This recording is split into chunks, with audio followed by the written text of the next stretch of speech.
This is Built Mike's Way, and I'm Mike.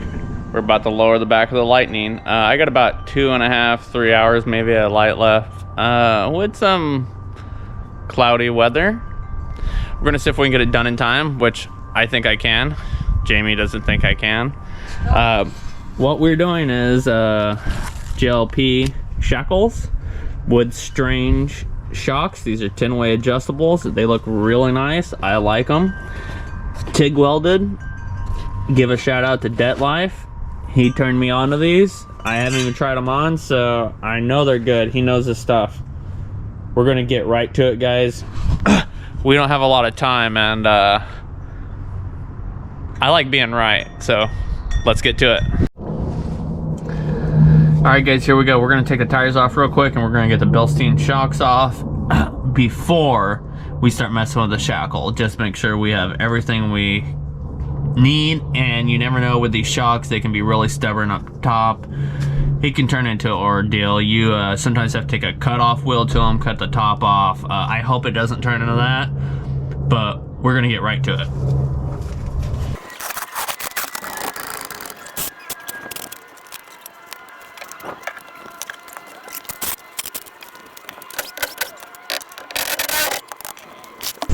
Alright guys, I gotta try to show you. This truck came with some lockers on it, wheel lockers, and they don't come off very easy. So I just want to show you guys. I bought these sockets. I don't know if you can see them. Basically have threads on the inside. What I like to do, take them off the impact. Come wax with the hammer. Kind of helps me get them started. Not bad one-handed, huh? All right, guys, we're gonna get back to it.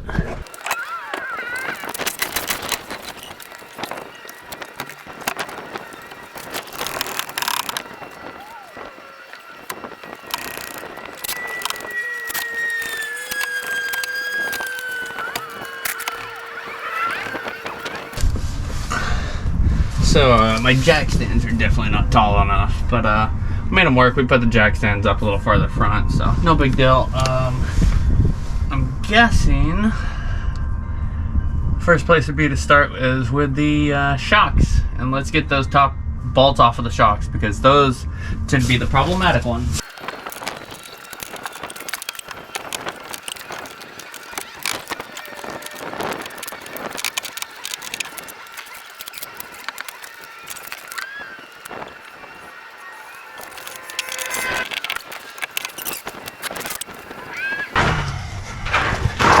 Trying to wire brush the top off of this one. That was not fun last time.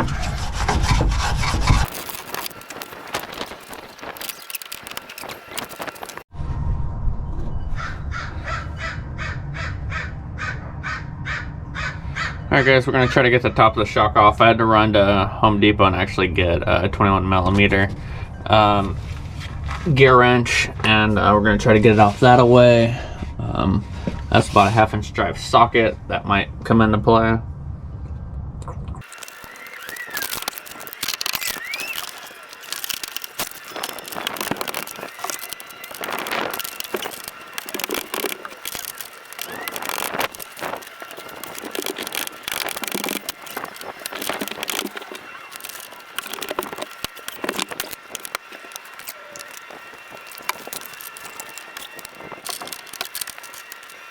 We got 55 minutes to finish this up, and I don't plan on taking a minute longer.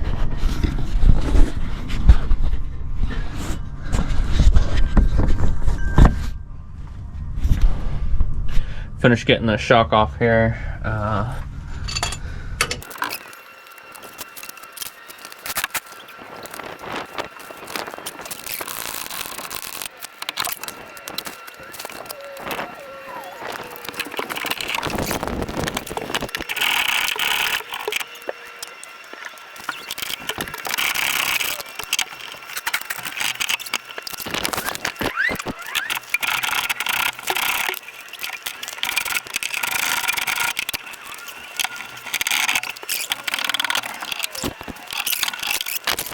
When you slide the bolt all the way out.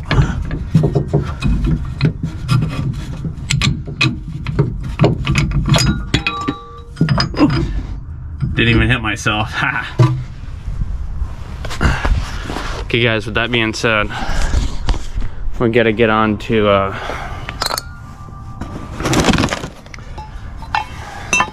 getting these in there. We'll get these bushings in here real quick.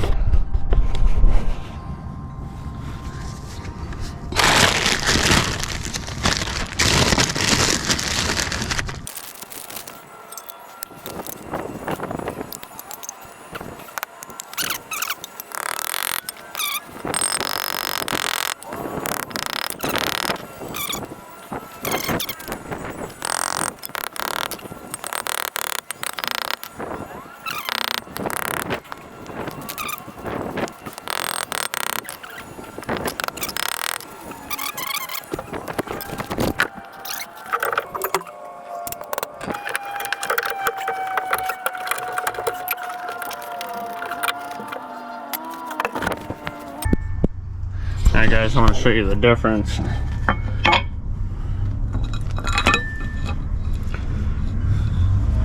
Pretty nice looking.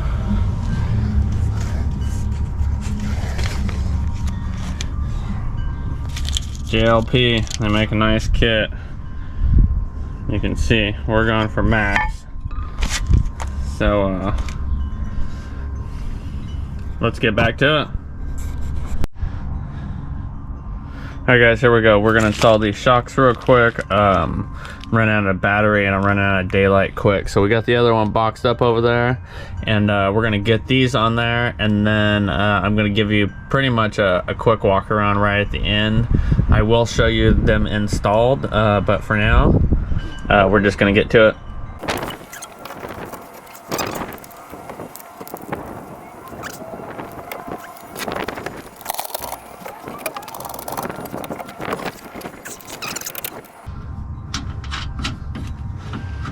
So that's pretty much it. And what's nice is you can get a 3/8 drive socket up here at the top, a swivel, and you can lock the shock down pretty quick versus having to have a 1/2 inch drive shit that doesn't fit up here, do the whole pocket thing. We're gonna get the other one installed and we're gonna give you a final result. Here we go, we're gonna drop it on the ground.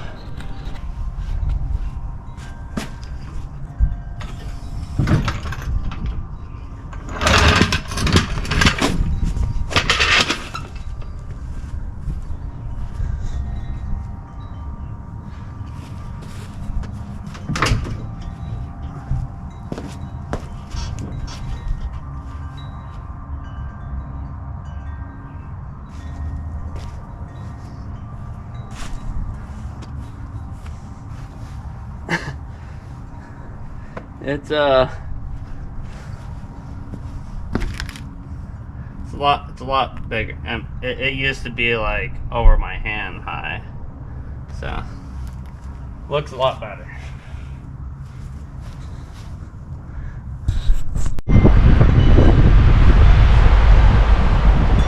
Well guys, to tell you the truth, this is really what could have happened to me Sunday. I ended up finding the instructions for this kit in my garage, and I needed to spin around the angle plates at the very bottom of the shackle. I didn't see them, so I came back out in a rush. I didn't have anything, any SIM cards that had any room on it, so I didn't film. And what I did is I put these jack stands, this one right here, and put them up on the angle up there, and it was on the flat spot, and I don't know if you can tell, but there's a scratch that goes all the way up the frame across that bracket. This jack stand slid all the way up here. Same thing on the other side. I got lucky. I just went into the garage, when the wind was blowing really hard. I don't know if you can tell, it's about a 200-foot tree. It's swinging right now, and today there's only about 10 mile/hour winds. I parked really close to this gate, and this gate moves really easy, and it blew about 50 to 60 miles an hour, and it pushed my truck and it rolled forward. I had 2x4s under the front. 2x4s don't grab real good on the concrete. Do not use 2x4s. So I bought these new super grip wood teeth. Man, I can't tell you guys, I got in a rush. I wasn't doing any filming, but this could have been me. I didn't do a lot of stuff from under the truck on this. It's a pretty simple swap, but I did get under there when I did this passenger side shock. And I was literally reaching through that window when this thing slid down and I came out. And I had a jack under it, but it was with the truck all the way up and the suspension dropped. So the truck fell all the way down with the jack right here. It was at the lowest point possible. And actually I was just on one side. So this side actually touched the ground. So it went down another 2 inches from here. I got really lucky. Take your time, put some good blocks under your front of your truck. Make sure you have tall enough jack stands. I should have probably put jack stands out back here, but I didn't have any under my 30. I had them all under my 34, and I got in a rush and it could have cost me a lot. So take your time, use blocks in the front that grip, have enough jack stands to do the job right, or just wait. It's maybe not worth it. I got lucky on this one, and Mowgli's happy about it.